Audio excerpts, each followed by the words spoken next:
El panorama internacional en estos momentos, yo suelo decir que hay muchos calificativos o muchas características que lo definirían muy adecuadamente. Es una situación compleja, es una situación muy dinámica, es una situación preocupante. Pero yo creo que la característica quizás más adecuada sería la de la incertidumbre. Estamos en una situación en la que no debemos caer tampoco en la presunción de pensar que estamos viviendo unas circunstancias absolutamente nuevas. El mundo, la situación internacional siempre ha estado en evolución, siempre ha estado cambiando, faltaría más, ¿no? Pero lo que sí es peculiar es que lo que está sucediendo ahora, esta reconfiguración del panorama global, quizá por primera vez en la historia, y por eso lo señalo, ¿no?, se está produciendo de forma global, de una manera simultánea en todo el mundo a la vez, y además con una velocidad o con un ritmo que podríamos calificar de vertiginoso. Eso es quizá la característica. Y de ahí viene esa incertidumbre que te mencionaba, y claro, de la incertidumbre surgen las desconfianzas mutuas, y las desconfianzas se desarrollan en tensiones. Y lo que estamos viendo es un panorama muy tensionado, porque hemos pasado en un breve plazo de un mundo unipolar en el que había una potencia hegemónica una vez que había colapsado la Unión Soviética, que eran los Estados Unidos, y ese orden unipolar, esa hegemonía ya no está vigente, es contestada por poderosos actores que no aceptan esa hegemonía, y estamos, por lo tanto, en un mundo multipolar, con diversos polos. Nosotros lo denominamos un mundo multipolar asimétrico, porque evidentemente no todos esos actores globales tienen las mismas capacidades y las mismas vulnerabilidades, pero en cualquier caso ya no es un mundo unipolar, ni siquiera es un mundo bipolar como el que conocimos, es un mundo, repito, multipolar con muchas asimetrías.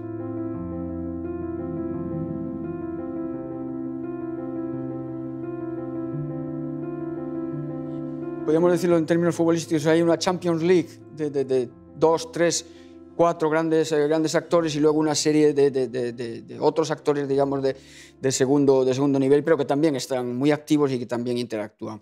Por centrarnos en los grandes, en el caso de los Estados Unidos lo más relevante ha sido que recientemente, como somos conscientes, ha habido un cambio de administración en los Estados Unidos. Ha habido unas elecciones en las que finalmente ha ganado el presidente Biden, y este nuevo presidente de los Estados Unidos en numerosas ocasiones, la última este fin de semana en la celebración, en este caso en formato virtual, de la Conferencia de Seguridad de Múnich, el presidente Biden ha intervenido y ha establecido sus líneas generales de actuación y sus prioridades. Lo había hecho ya con anterioridad, lógicamente, y podemos decir, resumiendo mucho, que en el orden interno él detecta que tiene que superar la crisis sanitaria, como nos está ocurriendo a todos, y en el caso de los Estados Unidos de una manera relevante, porque la está castigando por la gestión que se hizo anteriormente. Tiene la intención de revertir también la crisis económica derivada de lo anterior, y sobre todo tiene el problema muy preocupante, y él así lo ha manifestado, de revertir o de tratar de solucionar esa enorme polarización que se ha producido en el seno de la sociedad norteamericana, y cuya imagen más icónica ha sido el pasado mes de enero, el día 6, pues en esas imágenes que todos hemos visto en el Capitolio de los Estados Unidos. El presidente Biden ha dicho que quiere volver a la escena multilateral. Eso es una buena noticia también para nosotros como europeos y como españoles, pero no va a ser fácil. No va a ser fácil porque el resto de actores pues no están dispuestos a aceptar ese liderazgo y a aceptar esa, como decía antes, esa hegemonía. China, por citar al otro gran protagonista, es una potencia que ya está aquí. Ya no tenemos que hablar de China en términos potenciales, podrá ser, sino que China ya es la otra gran potencia. Esto hay que asumirlo y habrá que gestionarlo. Y no será fácil porque, por citar la iniciativa más conocida, tal vez, ya concretamente del presidente Xi Jinping, que es la denominada Nueva Ruta de la Seda, es una gran iniciativa comercial, tecnológica también, cultural, de soft power, de influencia, y en cierto modo es la propuesta china de multilateralismo, pero de un multilateralismo que no coincide exactamente con lo que en Occidente entendemos por tal cosa, ¿no? El multilateralismo a lo chino es gran libertad de comercio, por supuesto, es una potencia netamente exportadora, pero sin los criterios de derechos laborales o de respeto al medio ambiente o de comercio justo que entendemos, tal como lo entendemos en Occidente. Y por citar al tercero en discordia, si me permites la expresión, está el caso de Rusia. Rusia es nuestro vecino inmediato, eso es evidente, y las últimas jornadas, los últimos días y semanas hemos visto cómo las relaciones en general entre Occidente, y ahí el presidente Biden no va a cambiar sustancialmente la línea de actuación de Trump, tanto con China como con Rusia, pues vemos cómo las tensiones entre entre Rusia y la Unión Europea, por centrarnos en lo que más nos interesa, se están tensionando bastante. Y eso es una mala noticia porque somos vecinos inmediatos y eso no va a cambiar y nos necesitamos mutuamente. Las relaciones comerciales y de todo tipo entre Rusia y la Unión Europea son inevitables y son incluso deseables, ¿no? Entonces, de cómo gestionar y cómo revertir en la medida de lo posible, porque no es fácil, obviamente, estas tensiones, pues dependerán las relaciones a corto y a medio plazo. Y por último, por no extenderme más, a partir de ahí hay una serie de actores que también tienen una relevancia muy clara. Está el caso de Irán, que nos preocupa a todos, a ver cómo se reconduce la posibilidad de reactivar el pacto nuclear. Está el caso de Turquía, un país que está desarrollando en los últimos años una proactividad muy relevante. Y luego tenemos que esperar también a ver cómo India, por citar otro coloso que ya está tardando en presentar sus credenciales, por decirlo de alguna manera, cómo se posiciona también en esa dinámica también de tensión que hay en la región del Indo-Pacífico entre China, Estados Unidos y los países que forman la ASEAN y también la India. Por lo tanto, de cómo se reconfiguren todas estas relaciones, pues dependerá el futuro a corto y a medio plazo. La gran diferencia, ¿no?, de estas amenazas híbridas en relación a las tensiones tradicionales es que son multifacéticas. Lo híbrido se manifiesta en lo económico, en lo informativo, fake news, se manifiesta en tensiones diplomáticas, se manifiesta incluso en bloqueos, en actividades militares, digamos, de bajo nivel, por decirlo de alguna manera. Es, por lo tanto, muy complejo y, en consecuencia, los estados, en este caso el nuestro, deben reaccionar con todas las herramientas que tienen a su disposición. La diplomacia, las fuerzas y cuerpos de seguridad del Estado, el mundo de la academia y de la universidad y, entre otros muchos, también la empresa privada, las finanzas y, como no, las Fuerzas Armadas. Esto para apostillar la característica de complejidad de este nuevo escenario tan novedoso y tan complejo. Y, por lo tanto, la implicación del ciudadano es no solo inevitable, sino que es deseable.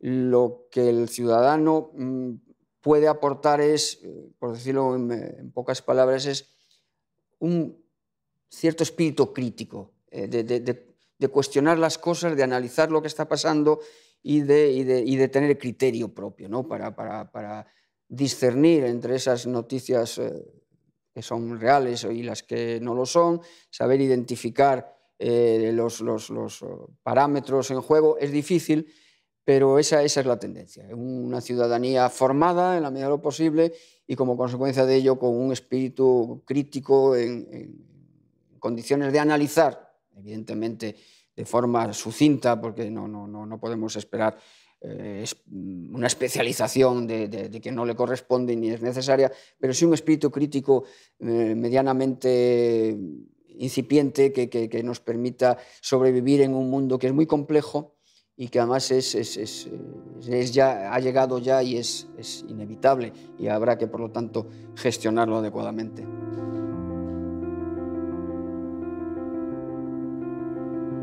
El Mediterráneo occidental lo viene siendo ya la Estrategia de Seguridad Nacional en vigor del 17, ahora se está revisando, se espera que se publique una nueva en un plazo relativamente breve, pero estoy seguro de que seguirá contemplando esta región como prioritaria. Me refiero sobre todo al Magreb y su continuación hacia el sur, que es el Sahel, donde estamos además poniendo tanto interés y tanta carne en el asador para conseguir que esa región, en la medida de lo posible, se estabilice, ¿no? El Mediterráneo occidental es fundamental, pero se está dando además la circunstancia de que el Mediterráneo oriental, que tradicionalmente lo asociábamos en estos términos de conflictividad o de tensiones, lo asociábamos al escenario de Oriente Medio, porque era efectivamente, y lo sigue siendo, un foco muy significativo de conflictividad, pero es que se está extendiendo y se está acercando a nuestras fronteras. Está la guerra de Libia, que está muy cerquita. Libia está más cerca de nuestras costas que algunas capitales europeas. Ha aparecido, o sea, se ha evaluado que hay unas considerables reservas de gas natural en el Mediterráneo oriental, lo cual ha exacerbado las tensiones de los países ribereños por el control de esas aguas y, por lo tanto, por el acceso a esas reservas. Eso está produciendo cosas tan, podemos decirlo así, preocupantes como enfrentamientos o tensiones entre países miembros de una misma alianza, como puede ser Turquía y Grecia en el caso de la Alianza Atlántica, o incluso entre países miembros de la Unión Europea que defienden o que tienen intereses no coincidentes, pues, por ejemplo, en Libia, como puede ocurrir entre algunos países miembros de la Unión Europea. Entonces, esta tensión en el Mediterráneo oriental, que es creciente, y el interés que tenemos en el Mediterráneo occidental proyectado hacia el sur, hacia el Sahel, están configurando un entorno inmediato, un entorno cercano de la Unión Europea que preocupa, y es tan así que el propio alto representante, el señor Borrell, ha mencionado en diversas ocasiones que la Unión Europea tiene que plantearse el ser capaz de hacerse presente en esta región de máximo interés y de máxima cercanía y gestionar de la mejor manera posible estas tensiones, porque, repito, no estamos hablando de escenarios ya relativamente lejanos, sino que estamos en la inmediatez de toda la cuenca del Mediterráneo para Europa y para todo el flanco sur de la Unión Europea y también de la Alianza Atlántica.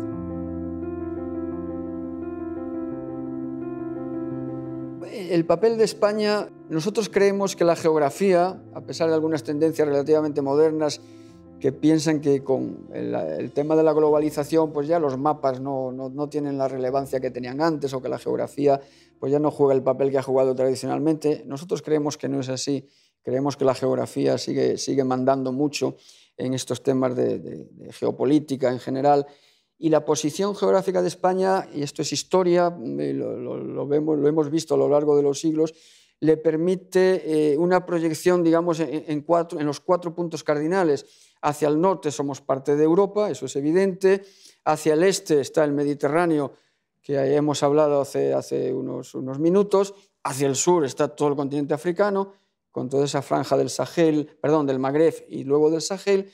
Y hacia el oeste está nuestra proyección iberoamericana tradicional, que eso sí que es una característica propia de España, si acaso compartida con nuestro vecino Portugal, ¿no? Esto nos permite, en el seno de la Unión Europea, poner unas credenciales sólidas para liderar o para influir significativamente en las relaciones de la Unión, al menos en este caso también con grandes intereses de Francia hacia el sur, hacia la región del Magreb y del Sahel, y que duda cabe, como decía antes con Portugal, hacia Iberoamérica. Por lo tanto, el potencial de presencia y de relevancia de España en la Unión Europea, por no hablar de que tras la salida del Reino Unido pues nos hemos pasado a ser el 4º país más significativo, o uno de los 4 más significativos de la Unión, debe darnos ánimos e impulsos para presentar estas credenciales y para estar a la altura de lo que se espera de nosotros, que es como debe ser, mucho y demandante,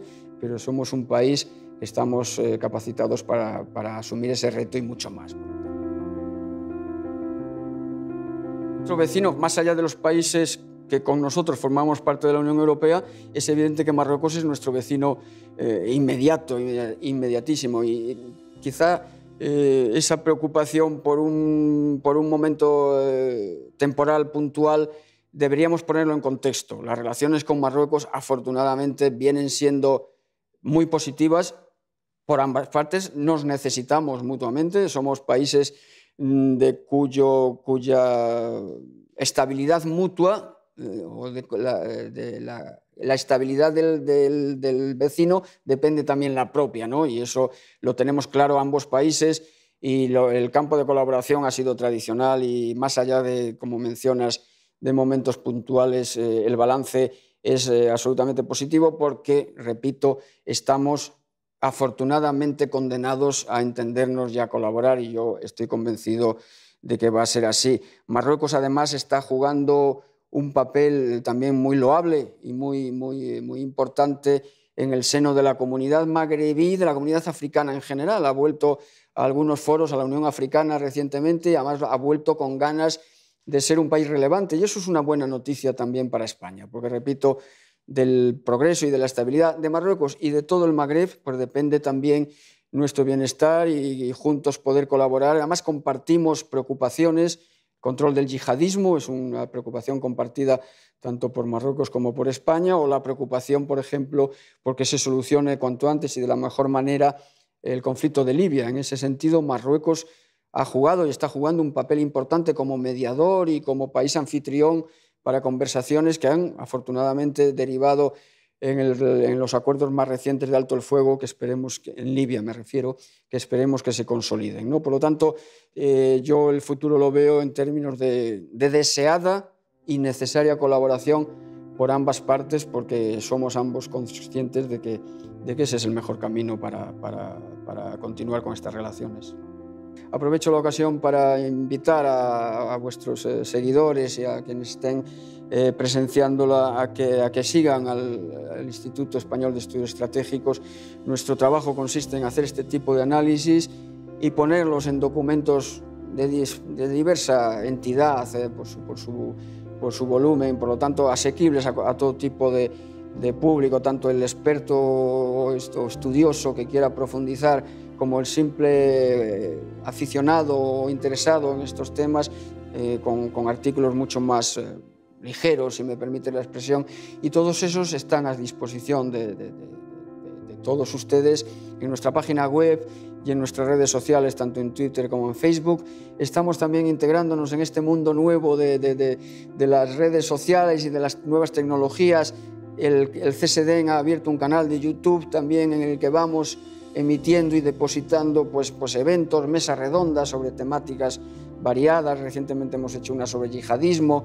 Dentro de poco presentaremos una publicación tradicional del Instituto, que es el panorama geopolítico de los conflictos, y también lo haremos por este procedimiento porque nos permite llegar a mucha gente, pues como esta iniciativa vuestra, ¿no? Y por lo tanto, pues agradecido por esta oportunidad que me das de invitar a vuestros seguidores a que también se conviertan, porque además por el mismo precio os siguen a vosotros y nos pueden seguir a nosotros. Por lo tanto, a vuestra entera disposición, y muchísimas gracias por la iniciativa.